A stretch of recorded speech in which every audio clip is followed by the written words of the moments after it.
suis Alice Prophète et lorsque je suis dans un contexte d'enseignement, on m'appelle Madame Prophète. Très facile, ou bien Docteur Prophète, Docteur Alice Prophète. Je suis enseignante de profession et j'ai enseigné partout dans le monde et au Canada aussi, mais cette fois, depuis quelques années, je suis professeure, enseignante et chercheur au campus Saint-Jean. Et je suis très engagée aussi dans la communauté. J'ai été présidente des organisations communautaires que j'ai créées. Dire que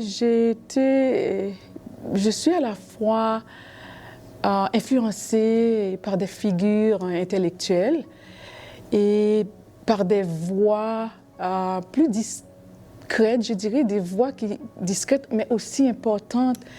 Au niveau intellectuel, des figures intellectuelles, si vous voulez, ou plutôt des figures littéraires, je peux citer James Baldwin, par exemple. James Baldwin, c'est un poète, écrivain et c'est un Américain. Baldwin m'inspire beaucoup parce qu'il exprime vraiment avec beaucoup de clarté la question d'identité et la question d'injustice et surtout la responsabilité de chacun par rapport à ces questions-là. Et aussi sa lucidité et je dirais non seulement sa lucidité, mais sa capacité à questionner la société sans renier son humanité inspire jusqu'à présent, continue à inspirer, m'a inspiré comme personne, comme autrice. Et du côté haïtien, je suis haïtienne, je vais citer des noms qui ne vous disent absolument rien, mais j'espère que quelques-uns d'entre vous qui écoutent cette émission vont pouvoir les identifier. Je veux parler de Marie Vieux-Chauvet, c'est une haïtienne, et Marie Vieux-Chauvet a une façon d'utiliser les mots, son audace littéraire et surtout comment elle dénonçait les oppressions. Elle vivait sur la dictature de Duvalier où elle dénonçait avec ses mots et aussi sa volonté de dire l'indicible dans un de ses textes qui s'appelle Amour, colère et folie. Et je voudrais aussi citer Yannick Lahens, une haïtienne, une voix féminine. Son regard critique sur la société haïtienne et aussi son ancrage dans la mémoire collective me touche beaucoup, me marque beaucoup comme écrivaine et aussi comme chercheur. Et je ne peux pas parler des gens qui m'influencent sans parler des gens qui ont des voix silencieuses. Voix silencieuses, c'est quand même intéressant de le dire, mais c'est des gens qui agissent comme des mamans, des leaders communautaires et qui créent des ponts et aussi, sans le dire, qui font une différence. Et je peux dire que c'est ça qui me porte à m'engager moi-même aussi. Voilà.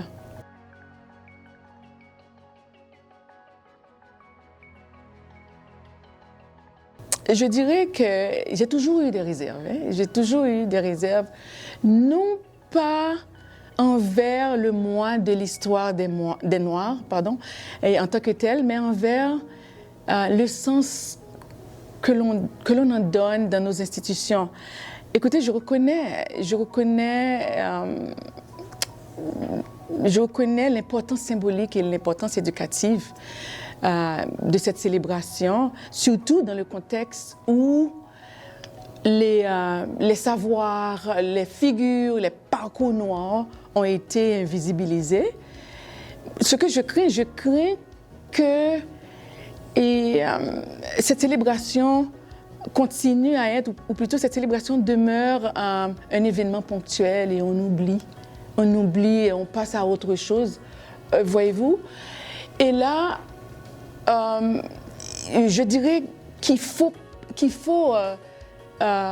passer ce moment ou plutôt on peut passer des affiches carrément, des affiches et des journées de thèmes, voyez-vous. Et moi-même comme autrice, je parlerai au nom des auteurs, n'est-ce pas, d'inviter des auteurs noirs à aller dans les écoles pour parler aux élèves, d'intégrer dans les ressources, n'est-ce pas, et ces œuvres des auteurs noirs, des Noirs, et les intégrer dans le curriculum, de parler de ça. Ce n'est pas seulement de parler, mais de les intégrer quotidiennement dans la lecture et donner de l'espace à ces personnes pour que ce soit les enseignants, des fonctionnaires publics. Si on est dans les écoles, on peut parler du contexte scolaire, des éducateurs, de leur montrer comment je dirais,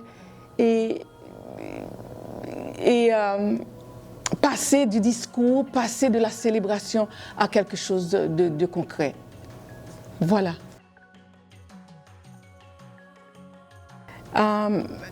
Comme je viens de dire tantôt, le mois de l'histoire des Noirs ne doit pas être seulement une commémoration avec des thèmes qui se répètent autrement chaque année, mais des thèmes abstraits, encore symboliques. Prenons par exemple le thème de cette année, le thème de 2026, qui souligne, je dirais, ça souligne des luttes et de l'héritage, de plusieurs décennies, ou plutôt de 3 décennies. Et ça souligne, comme je dis, l'héritage et les luttes des personnes noires pendant les 3 décennies. Cependant, je peux dire que dans ce thème, on peut voir, ou plutôt ce thème met en lumière le leadership et les contributions de ces personnes noires à travers des générations. Mais ce n'est pas suffisant de célébrer le leadership, de reconnaître le leadership. Il faut faciliter ce leadership pour moi.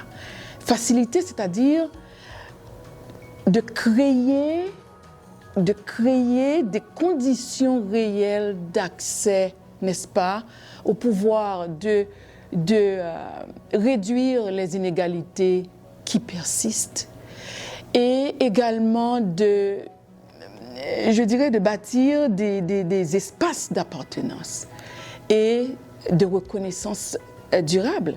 Et je pense que le mois de l'histoire des Noirs devrait être un moment déclencheur qui nous pousse à nous interroger, à interroger aussi les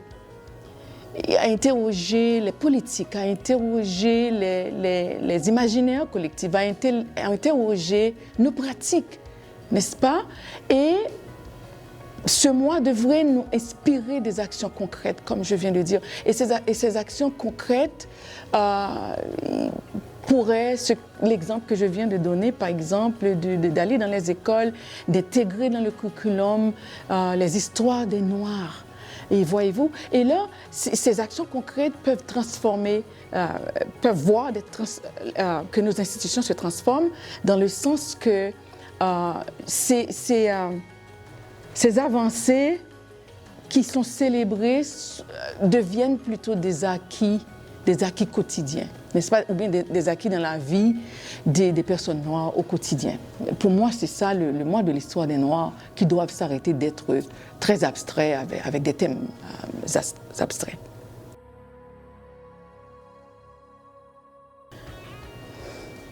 Je suis, en tout cas, comme femme noire, immigrante, francophone et aussi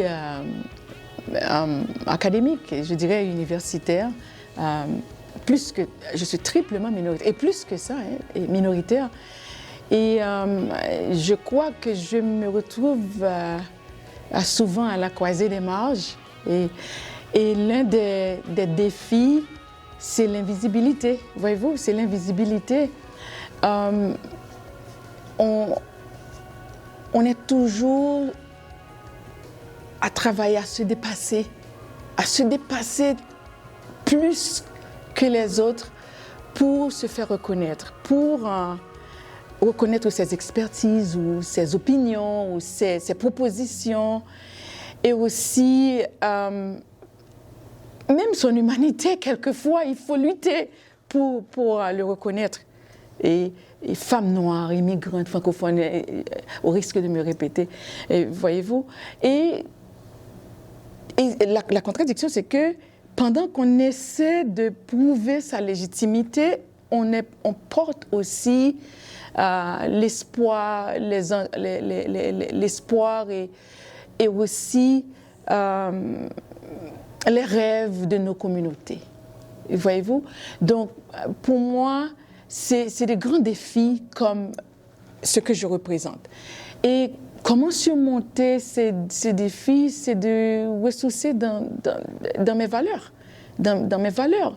Et dans mes valeurs comme leader communautaire, oui, mon ancrage communautaire qui me supporte, avec qui je trouve, avec qui on crie, on est content, on dit ce qui est vrai, on est authentique et on lutte ensemble, je dirais, et aussi dans mes valeurs comme éducatrice, voyez-vous.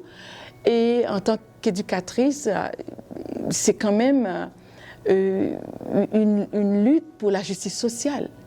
Et dans ma façon d'enseigner, dans mes recherches, par exemple, et aussi d'être rigoureuse, voyez-vous, d'avoir une rigueur intellectuelle. Et avec ça, on surmonte ces grands défis de visibilité.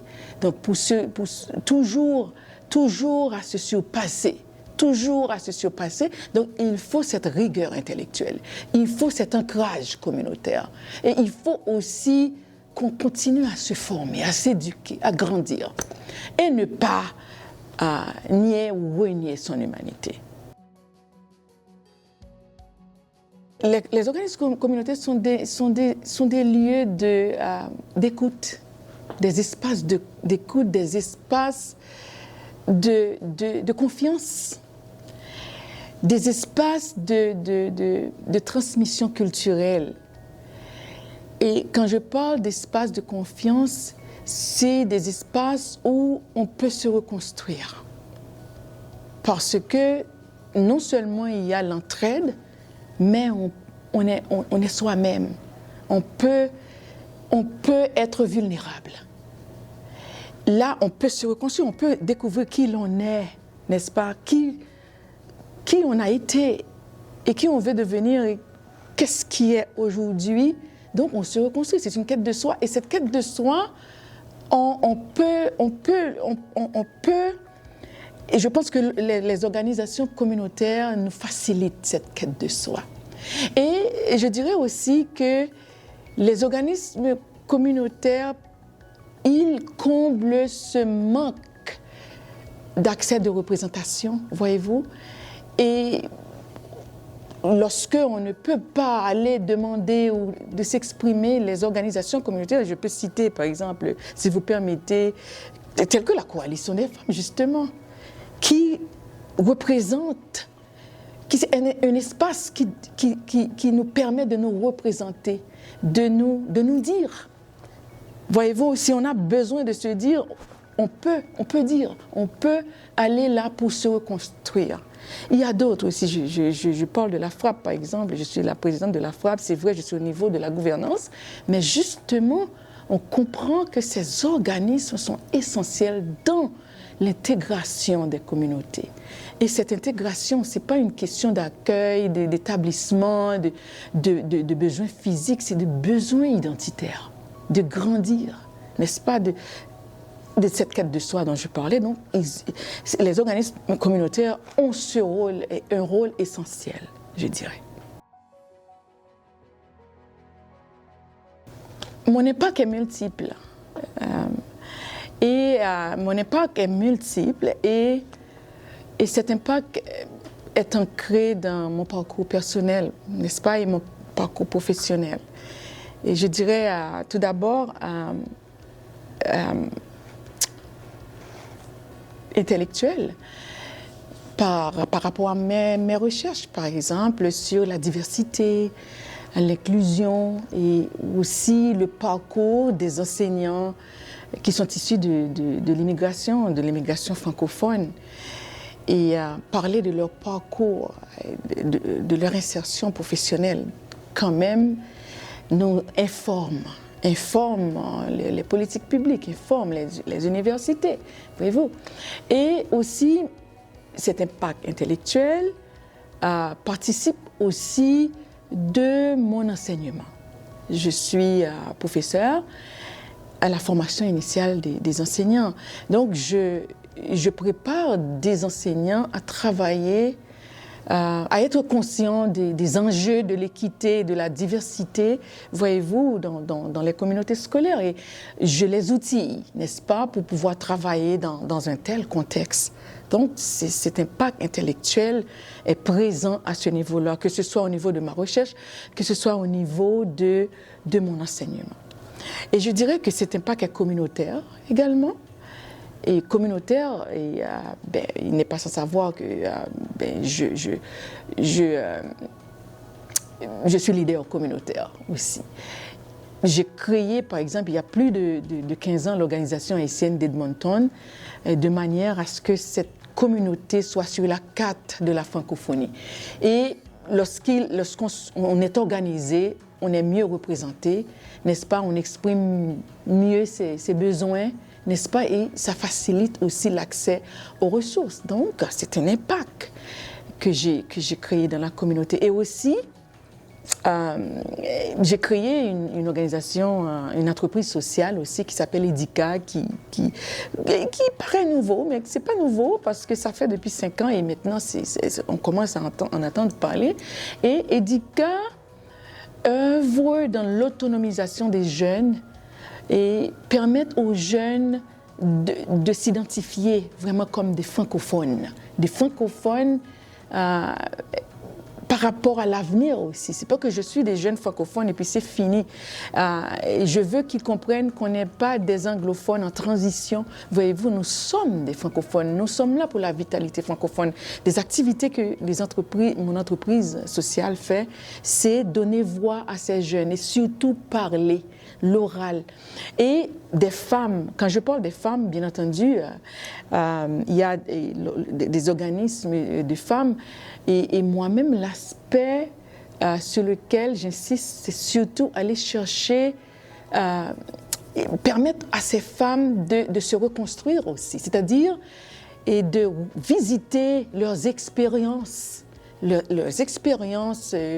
leur pays d'origine et aussi comment concilier ces expériences avec les expériences du pays d'accueil et comment concilier les deux et comment capitaliser sur ces expériences pour s'intégrer et pour réussir, que ce soit socialement et économiquement. Et en fait, comme sans pourtant nous vanter, ou plutôt nous vanter quand même, si vous permettez, et la manière dont, plutôt en tant que professeure à la formation initiale, j'ai été enseignante pendant des années.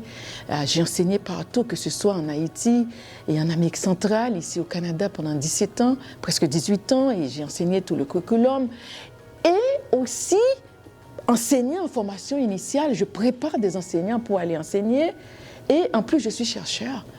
Cela me permet d'outiller des enseignants. Alors, je crée des ressources inclusives pour permettre aux enseignants d'aborder justement des enjeux. Donc, EDICA, à travers EDICA, parallèlement à mes activités professionnelles, je suis dans la communauté aussi pour permettre, pour avoir un grand impact, pas au niveau académique, qui prend du temps, comme vous le savez, et parce que ce n'est pas tout le monde qui a accès à la littérature scientifique, mais la manière dont ces ressources sont créées, ces activités, je peux vous parler bientôt de mes livres, bien entendu, qui donnent accès à certaines informations. Donc, je crée cet impact-là. Et justement, j'ai un impact littéraire. Un autre impact littéraire, c'est donner des voix à des récits qui sont souvent absents. Voyez-vous, qui sont souvent absents. Et à travers mes écrits, je mets un germe de conscience pour la société d'accueil. Que vous soyez des enseignants, que vous soyez des fonctionnaires publics, des leaders communautaires, où je crée une conscience et aussi une confiance et d'appartenance chez les immigrants. Nous, les immigrants qui arrivent, à travers mes œuvres littéraires, je crée, je mets ce germe, si vous permettez, de confiance et de méfiance et d'appartenance, et chez la société d'accueil, une conscience. Voyez-vous, donc, et je peux dire que ces impacts-là à plusieurs niveaux, que ce soit communautaire, littéraire et intellectuel. Destination Canada a été inspirée depuis que je faisais mon après-diplôme 2003-2004 ici, au campus Saint-Jean. Je suis arrivée avec, très qualifiée, vous connaissez ce problème ici de déqualification, n'est-ce pas, la reconnaissance des acquis et tout. Il fallait que je revienne aux études. Et je suis enseignante de profession, j'ai enseigné partout et je suis normalienne, j'ai enseigné au secondaire pendant des années. Et là, quand je suis arrivée, je voulais revenir comme enseignante en français. Et il fallait retourner à l'école. J'étais dans les salles de classe et j'avais ce malaise, voyez-vous, de qui je suis. J'avais cette crise-là, mais qu'est-ce que je fais ici? Mon français n'est pas reconnu. Et voyez-vous, tout ce que je suis comme modèle, comme je suis redevenue apprenant, c'était intéressant. Et aussi, et tout est questionné. C'est pas tout est questionné pour grandir, mais tout est questionné pour me dévaloriser. Alors, je voulais écrire, de dire tout ça, j'ai commencé à écrire. Et là, j'ai voulu faire une thèse pour parler de ce parcours de déqualification, de ce parcours identitaire, la manière dont je me sens grandir. Et c'était cette quête. Et là, je cherchais quelqu'un pour une deuxième maîtrise et c'était dur à trouver, j'ai laissé tomber, j'ai fait une autre maîtrise sur quelque chose d'autre. Mais lorsque je voulais faire mon doctorat, je me suis dit c'est le moment. Et c'est là que j'ai commencé à écrire et je cherchais quelqu'un pour m'aider. On me dit mais non Alice, il ne faut pas faire une autobiographie, faire autre chose. J'ai fait autre chose, mais les thématiques de ma thèse, finalement, et ma thèse de doctorat, qui quand même ont mis, ma thèse a mis en valeur certaines préoccupations et des thèmes qui sont sortis comme la microagression, la discrimination, la déqualification et les migrations. C'était extraordinaire. Donc je me suis dit que, en vérité, j'écris des articles scientifiques, je participe à des congrès, des colloques savants, voyez-vous, pour parler de mes recherches. Mais qui a accès à ces recherches? Les gens, le changement ne va pas se passer comme ça, parce que dans la recherche et les colloques, ce sont des chercheurs. Ces problèmes-là persistent. Donc j'ai voulu mettre ces thèmes dans la bouche des personnes. C'était humain, rendre ça plus humain, plus accessible. Alors Destination Canada, j'ai commencé à écrire ce roman, puisque j'ai un bac en littérature également, et j'ai enseigné la littérature, et je me suis dit, je suis pas romancière, j'écris déjà des petits textes narratifs, je me suis dit, je vais essayer, et c'est là que j'ai plusieurs, justement, d'écrits, mais Destination Canada est sorti comme ça, et ça permet à tout le monde d'avoir accès à ces récits qui sont absents là où ces récits devraient être entendus. Donc voilà, en gros, je pourrais dire davantage, mais c'est un aspect que je voulais souligner. C'est pas gratuit, ces thématiques-là. Et c'est un roman pédagogique, un roman éducatif aussi. Et je disais tantôt, dans ce roman, il y a cette graine de conscience et il y a cette graine de confiance et d'appartenance aussi. Destination Canada n'est pas écrit pour les jeunes immigrants ni pour les immigrants, c'est pour tout le monde, pour la société d'accueil et aussi pour ceux qui arrivent. La société d'accueil peut comprendre le parcours, le défi des immigrants, qu'on soit jeune ou adulte, et aussi les immigrants peuvent se retrouver, peuvent se reconnaître et aussi ils peuvent verbaliser. Et je les aide à dire mieux ce qu'ils pensent.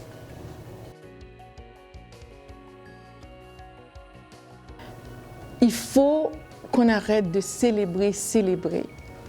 Il faut que le mois de l'histoire des Noirs, ou plutôt on doit aller au-delà de la célébration. Il faut qu'on soit concret. Il faut que ça continue tout au long de l'année. Il faut qu'on voit ce qu'on célèbre. Comment est-ce que ça se traduit dans la réalité? On doit toujours se battre pour les inégalités. On célèbre ce qui a été fait. Qu'est-ce qui est acquis? Est-ce qu'on peut les voir? Et est-ce qu'on peut encore les témoigner? Donc, le mois de l'histoire des Noirs doit être un moment déclencheur, tout simplement, mais pas seulement une célébration. Voilà.